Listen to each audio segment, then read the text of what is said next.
What's up, guys? It's been a long season. This is the last episode in this series for the Christmas light season. I'm thankful that y'all decided to go on this journey with us. I'm thankful that you joined us, that you listened, that you bought product for us or from us. We want to continue to grow that as the years to come. We want to continue to grow the relationships that we have with y'all. We don't want to just sell stuff to you. We want to develop a community of installers that help each other and that keep this industry what it should be. A bundle of joy that you get to provide for a purpose, helping your community and your members and also supporting your family. The community is very important. So as we close out, I want to reflect a little bit, and I don't want to just reflect for me. This is not about me. I want you to reflect. I want you to reflect on what you can do to make next season even better. Well, how do we do that?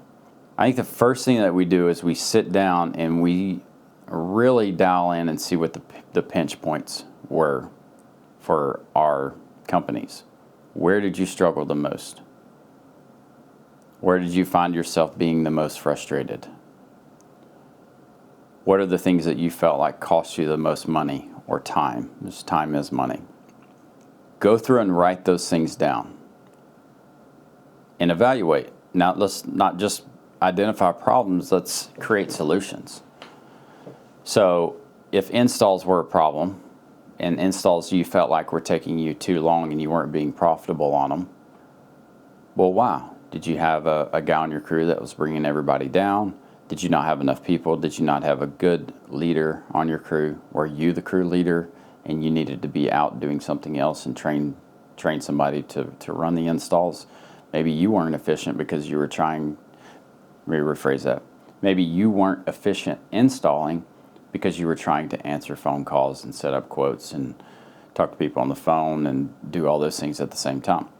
It could be a multitude of things, but I promise you, if you sit down and you take an hour or two and just write down where your pinch points were, what cost you time and money, and then work on a solution, whatever solution you come up with is going to help you get to the productivity that you're looking for. It may not be the final answer, but it's going to take you a step in the right direction, and you might hit a home run. And then think about marketing. How did you get new clients? What worked, what didn't? Go through your numbers. For us personally, we ran $5,000 in Facebook ads this year, and that returned $30,000 in revenue. Now, and we had revenue from other areas as well, but that's the main one that I could dial in of what we spent versus what we gained. That's a 6x multiplier. And then I looked at, well, is that enough to keep doing it? Well, yes, because the reality is the lifetime value of one client is about $3,000. If you take all those clients that I got, it's about 30 clients, so at an average of $1,000 a piece. Average client sticks around for 3 years. It's a lifetime value of $3,000 per client. And what did it cost me? It cost me $5,000 one time. Now we're not gonna. Well, that's the average. So you're talking about $90,000 over 3 years, spending $6,000. If you plan on being in this long term, well, that works. If you put out a bunch of yard signs and you know that you were marking down when these people called you, where'd you hear? That's very important. How'd you hear about us? I saw your yard sign. Then if you got those jobs, what was the return on the investment there? If you count your labor, if you put 500 yard signs out, which is this crazy number, and you spent, I don't know, with labor and gas and the cost of the sign, $10 a sign. That's $5,000, right? Yep, $5,000. And you got $50,000 in business from that? Pretty dang good. Also, think about the design and the installs and what you learned with products and colors and designs and all that thing, and what you might do different and what you might change. Also, how you interacted with your customers, how you got a potential customer to close. What are the things that worked? Write those down. I was successful on days that I did this. I was not successful on days that I did this. Quantify the things that you can actually quantify. Like if there was times that I was in a bad mood and I didn't want to do it, and like if I can remember those days and catalog those days and calculate, well, how many jobs did I close? Could I push through it and still have a positive meeting with a client? Was I still closing on those days where I felt like I had to really, really, really work hard to push through? Those are all things that matter. Are they quantifiable? If they are, calculate them into your success or non-success so that you can reevaluate your sales process for next year. Look at your CRM. Did it work well? Are you using Jobber? That's what we recommend. If you want to be a Jobber, if you want to sign up for Jobber, there's an affiliate link. We do get paid, but don't do it for us, do it for you. Did it work well for you? Or were you using another program that leaves a lot of things to be desired? Or do you like it? Like, those are things to evaluate. I wouldn't switch now that the season's over, but if you decide, okay, the program that I have did not work well, it didn't fit the needs that I have, and it didn't make my life easier. If it's not making your life easier, then you need to switch. Also, if you're doing like just writing stuff down or only using QuickBooks or Google Sheets or stuff like that, if you're just like mixing and matching and making it work for the first season, if you only have 30 or 40 clients, you can do that. I mean, you don't have to spend the money for a CRM. You don't. It's inefficient. I'm telling you, it's inefficient. But it doesn't take enough. If you're only doing 30 or 40 houses, it doesn't matter. You didn't waste the time because your opportunity cost weren't great. Does that make sense? Now, rolling into next season, we need to figure it out. Like, find a program. And again, if your program that you're using, if you're bigger than that, if you have a CRM and it didn't work well for you, figure out what you're going to switch to, and do that in July or August, not in September or October. It's rough enough as it is trying to get everything going. Get ahead of the things that you can get ahead of. And that goes back to marketing. Plan that out in July or August so that you know, okay, this worked, this worked, this worked, this worked. Let me dial in on that. One thing that I know is that I'm going to change some of our Facebook marketing. We're going to keep the money going towards it, and I may even bump it to $7,000 or $8,000 ad spend next year, but I'm going to change my ads to see if different things work better. We ran a set of ads throughout the whole season, which we modified and changed and stuff, but now we have even more data where we can change and see if new things work. If you haven't looked at your profit yet, because you've been so busy, now's the time to do it.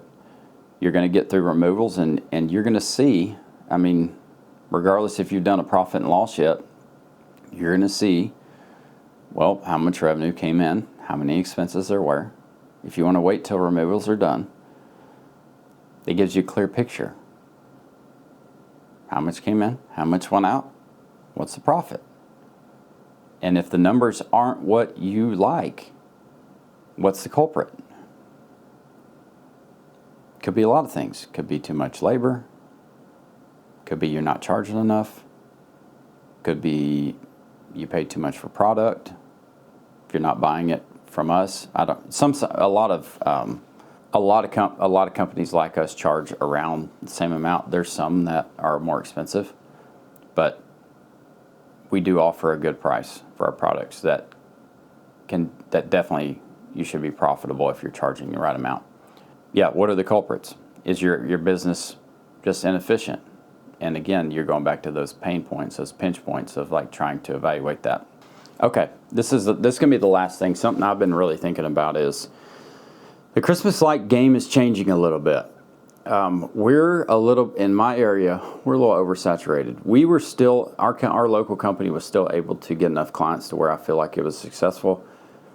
My initial goal was like low-end goal. You can go back and watch the videos, and I don't exactly remember, but low-end goal was like 65, and then 80 or 90 was our midline goal, and then 100 to 110 was our top goal.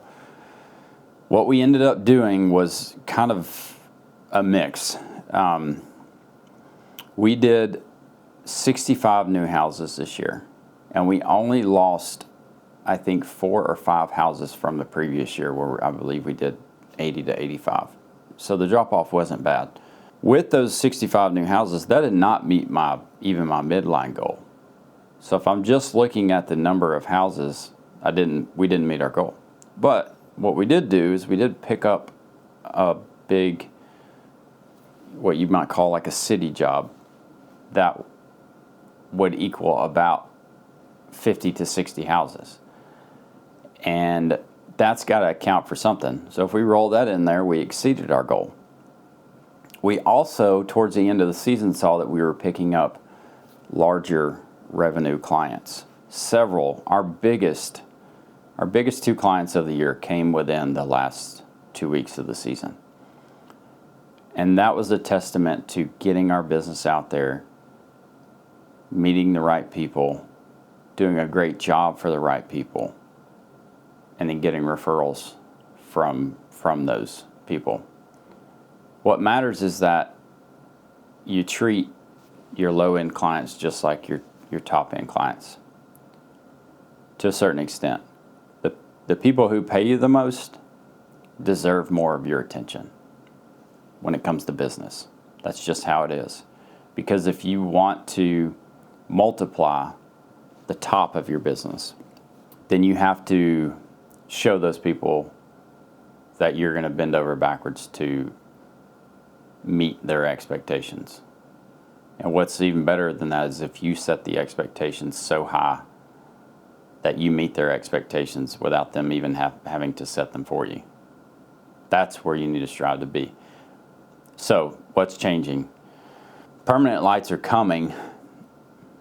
Just my 2 cents on permanent lights. Yes, it's going to take away from the temporary Christmas light market some.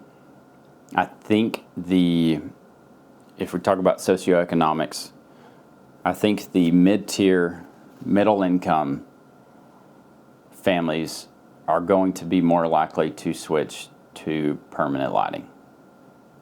I like the temporary light market better because it's recurring revenue. That's what I would prefer to do all the time. I would prefer that permanent lights were never a thing when it comes to business. But do I get to control that? No. Do you get to control that? No. So, permanent lights are coming. I think they're going to hit the mid-level, mid-income families. I think that they're going to make that switch because it's one time for, 8 to 10 years. But I think the upper income families are still going to focus on the nostalgia of Christmas and wanting to enjoy it once a year and being able to afford to pay for it. So what does that tell me? That tells me that that's who we need to go after, is the upper income. We need to create a business model that really focuses on marketing to them and, again, setting the expectations that we're going to satisfy their needs when it comes to Christmas lights in such a way that makes them feel really good about using us year over year and about referring us to their friends and neighbors. Because just like us, we all run in circles, right? And we tend to run in circles with similar socioeconomics. So do they. People that have a lot of money, they run in circles. So I think that's one thing that we're going to do. And one way that we're probably going to approach that is to differentiate our company a little bit on maybe more of a designer than just a Christmas light install guy. I think we can design things that are a little bit different than what everybody else is doing and set ourselves apart as artists of the Christmas lights and not just, hey, we hang Christmas lights. I think. Still going to work through it, but just an idea. We're probably going to talk about some permanent lights here pretty soon and what brand to use, maybe how to install, how to get business. Maybe we'll transition into just permanent lights, or maybe we'll talk about other business stuff. I'm super passionate about business in general and have many other hustles. I don't even know if I'd call them side hustles. I feel like they all try to dominate my time. But definitely Christmas is our main gig during the Christmas season. There's not really, we kind of shut everything off when it comes to the Christmas season so that we can focus on that. And we appreciate your focus. Thanks for joining us for these 54 episodes that we promised at the beginning of the season. We're thankful that you decided to stick here with us. And we look forward to continuing to create the community of installers that is really going to be a positive thing for everybody that joins. Hey, remember, love God, love others, let your light reflect that. We'll catch you on the next one.